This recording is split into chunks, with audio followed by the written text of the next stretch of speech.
Você, profissional ou entusiasta da área de dados, costuma buscar informações sobre a cultura de dados das empresas que você tem interesse em trabalhar? Os resultados da pesquisa State of Data Brasil têm mostrado que, dentre uma lista de critérios relevantes, a maturidade da empresa em termos de tecnologia e de dados é um dos critérios menos levados em consideração no momento de procurar uma empresa para trabalhar. Mas olha só que curioso, a mesma pesquisa revela que, dentre os critérios mais considerados para se abandonar uma empresa e procurar uma nova posição, está justamente a maturidade analítica daquela empresa. Ou seja, um dos critérios que é menos levado em consideração no momento de procurar uma empresa é justamente um dos que mais pesa no momento de abandoná-la. Se você quiser saber mais sobre essa pesquisa, a gente tem um vídeo aqui no canal em que a Casey discutiu os resultados da State of Data Brasil 2021. E os resultados de 2022 acabaram de ser publicados pela Data Hackers faz alguns dias. Eu vou deixar o link aqui na descrição para quem quiser dar uma olhada com mais calma. Recentemente também, a Hot Hackers, uma comunidade da Hotmart, lançou um podcast chamado Pod e Dev. E nesse podcast eles têm trazido conversas sobre tópicos relevantes para a comunidade de tecnologia. E logo no segundo episódio eles falaram sobre a evolução da estrutura de dados da Hotmart. E, consequentemente, sobre como que a cultura de dados foi se formando dentro da empresa. Enquanto eu ouvi o podcast, eu destaquei alguns tópicos importantes para a gente poder discutir e aprofundar aqui nesse vídeo. E claro, fica também a recomendação de você escutar o podcast Pod e Dev, porque o conteúdo é sensacional. Galera, só para contextualizar vocês, esse episódio é uma conversa entre 4 profissionais bem experientes da Hotmart. O Paulo, a Poliana, o Prezado e o Lages, que aliás é o diretor de Data Analytics da empresa. Todos eles já marcaram presença aqui no canal, colaborando com alguns vídeos a partir de suas experiências. E eu queria começar essa nossa discussão pegando o gancho numa frase que o Lages trouxe nesse episódio, que era mais ou menos assim, né? Algumas empresas elas querem contratar cientistas de dados sem nem saber o que elas querem fazer com os dados. E isso a gente vê no mercado ainda hoje, em 2023. Então vou contar uma história para vocês aqui de um mentorando nosso, né, meu e da Kizzy, lá na Forriar, que a gente indicou ele para uma vaga em uma empresa. E assim, não é uma startup que acabou de surgir, é uma empresa grande e até bem conhecida aqui no Brasil. E ele foi para uma vaga de analista de dados, né, para uma área que, assim, não sabia muito bem o que fazer com dado, né. A partir da experiência que ele foi relatando pra gente, né, das dificuldades iniciais que ele teve ali, ficou muito claro como estava faltando ali governança dos dados, né, estabelecimento de uma estratégia, do objetivo para aquela área de dados e também, né, de como que aquela área seria estruturada. Ele entrou ali como analista de dados, mas faltava todo um projeto de infraestrutura, né, para fornecer aqueles dados para as análises. Então, muitas vezes ele tinha que ir mexer diretamente ali na fonte do dado. E pela forma como aquelas coisas foram sendo construídas, né, ao longo dos anos, sem essa preocupação, né, com a parte de dados e, nesse momento, sem ter profissionais ali para fazer essa estruturação, ele enfrentava muita dificuldade com relação à validação daquelas informações até, né? Então, por exemplo, o caso de você olhar para planilhas de Excel ou qualquer outra forma de fonte de dado que tem certas inconsistências, né? Por exemplo, uma data final que vem antes de uma data inicial de um certo processo, né? E isso começa a dar dúvidas ali no profissional, né? Quando o superior dele pede uma certa informação e ele, em cima daqueles dados, realiza a análise e chega a um resultado, ele começou a questionar, né? De forma correta até, né? Como um bom profissional que ele é, se aquela informação está realmente correta, né? Se os dados que ele está utilizando ali naquela análise são confiáveis, se as operações, né, que ele está utilizando são robustas o suficientes para compensar determinados equívocos. Enfim, começa a dar uma insegurança, ainda mais um profissional que acabou de chegar ali na empresa, né, em ter que lidar com esse tipo de situação. E aí, no meio das demandas ali do dia a dia, né, um profissional que era para ser um analista de dados acaba se tornando também um pouco de engenheiro de dados e às vezes cientista de dados, dependendo do tipo de demanda que está acontecendo ali naquele departamento, né? E aí você tem que lidar com o que existe, né? E conseguir ir atendendo as demandas do jeito que dá. Muitas vezes por meio de gambiarras, por meio de coisas que vão funcionar naquele momento, né? Mas sem ter uma certa visão ali do departamento, da empresa, com relação ao tipo de processos que deveriam acontecer para suportar a área de dados, a como que a infraestrutura deveria evoluir para dar esses insumos para as análises de dados e também qual o perfil de profissionais que deveriam ser contratados, né, para que você consiga atender os objetivos daquela organização, né? Independentemente do nome do cargo, existem papéis que devem ser realizados dentro ali da área, né, da estrutura de dados da empresa e que geralmente são distribuídos ali entre analistas, cientistas e engenheiros de dados. Então aqui você fez um vídeo aqui analisando vagas, né, do mercado de trabalho para cientistas de dados. E por meio dos anúncios daquelas vagas, dá para você ter uma ideia do ponto em que a empresa está, né? Porque algumas vagas eram bem detalhadas em termos de competências para cientistas de dados mesmo, e outras vagas, elas começavam a misturar algumas coisas que você começa a se perguntar, tá, mas qual que é o perfil desse profissional aqui, né? Parece que eles querem um faz tudo. Então, isso já te dá, assim, uma certa indicação de que talvez aquela empresa não esteja num ponto ainda, né, de segmentar esses cargos e de que um profissional que vai ser contratado ali vai fazer parte dessa estruturação, né, desse momento inicial aí de definir infraestrutura, de definir como é que as coisas vão acontecer ali dentro da empresa. Uma outra frase que me marcou quando eu estava ouvindo esse episódio do PodDev foi quando o Paulo falou algo como: às vezes você vai resolver o problema com uma consulta SQL, sem machine learning nem nada. Cara, isso pode parecer inocente, mas isso é muito profundo, tá?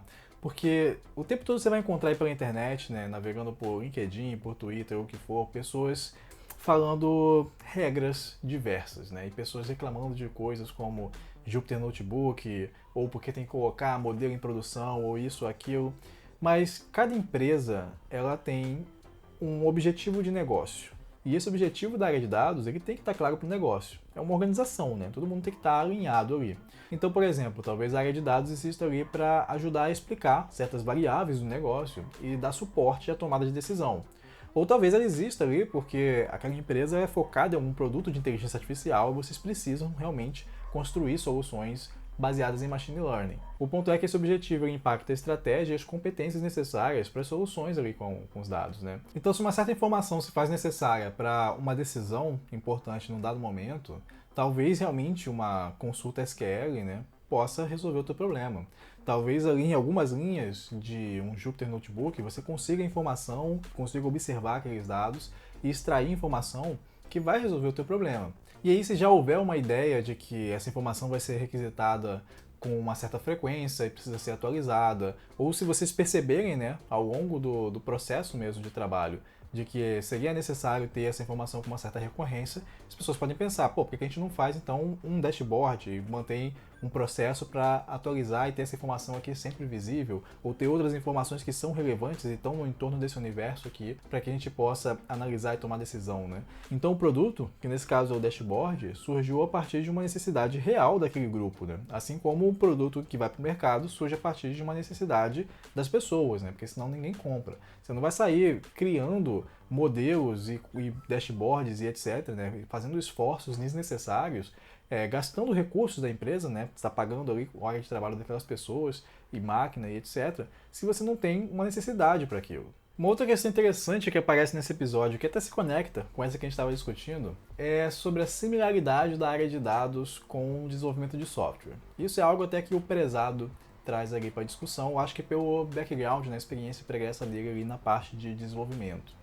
E eu e a Kizzy também, né, temos um perfil que começou com desenvolvimento de software, né, a gente fez engenharia de computação no IME, e começamos fazendo software, desenvolvimento mobile, esse tipo de coisa. E quando a área de dados começou a ter uma cara, né, quando começaram a falar sobre esse profissional de cientista de dados, pra gente parecia uma coisa muito natural que fosse uma convergência desse profissional que tem experiência com o desenvolvimento de software com a bagagem analítica mais focada na parte de estatística, né, desses métodos estatísticos de aprendizado de máquina e de lidar ali com os dados, né.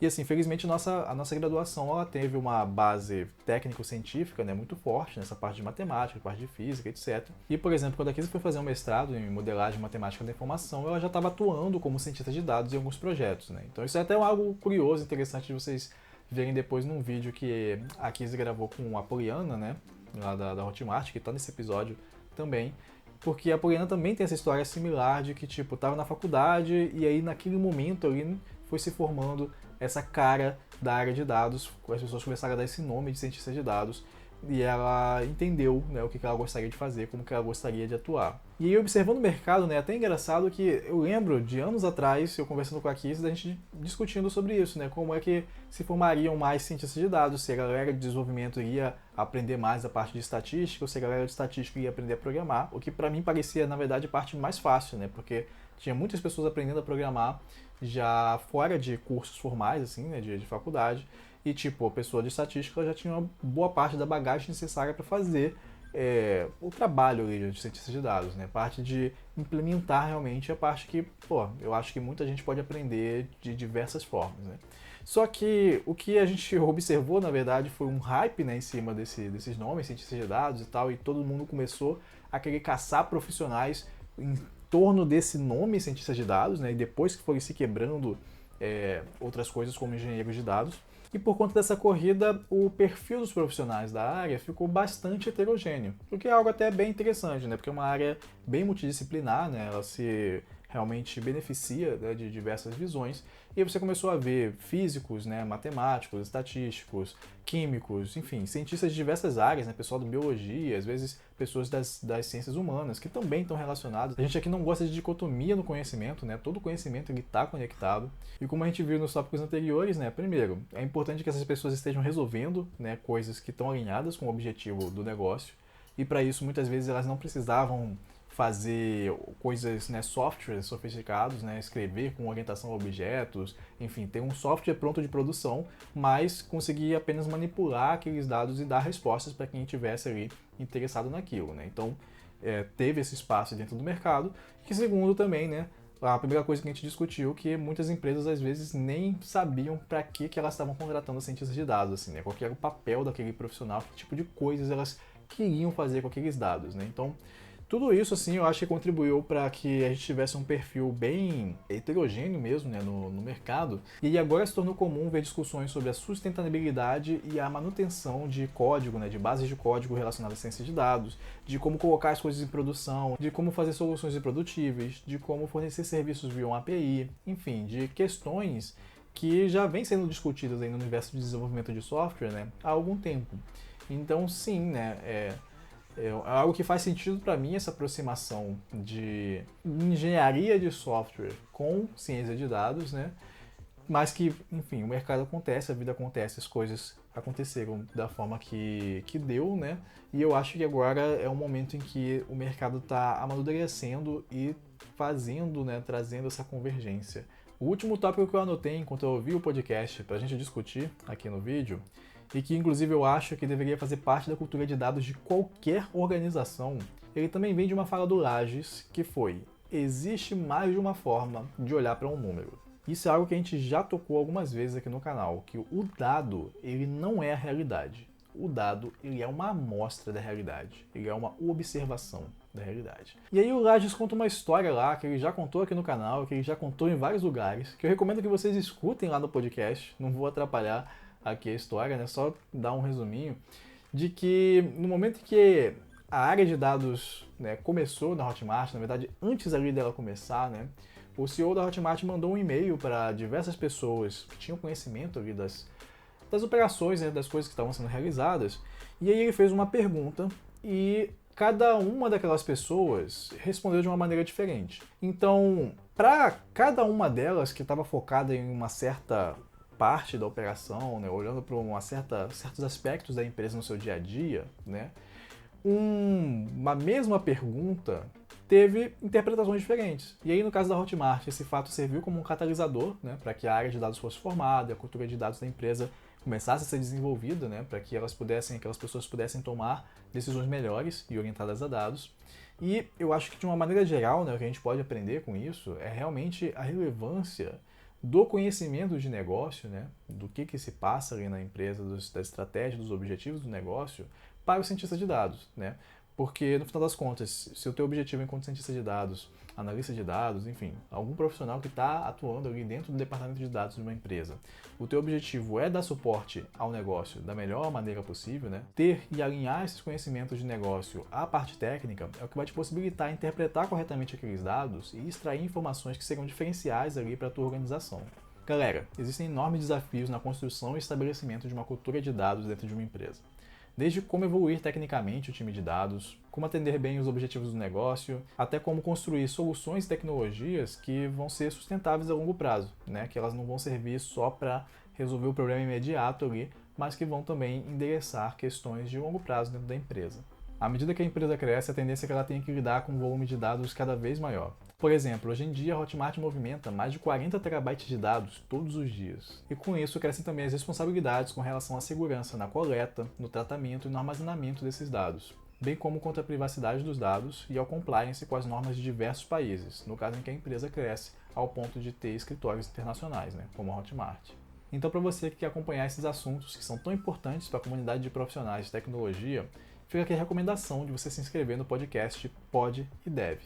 Se você gostou do vídeo, não esqueça de deixar o seu like, nem de se inscrever aqui no canal para dar aquele apoio ao nosso trabalho. Muito obrigado e até a próxima!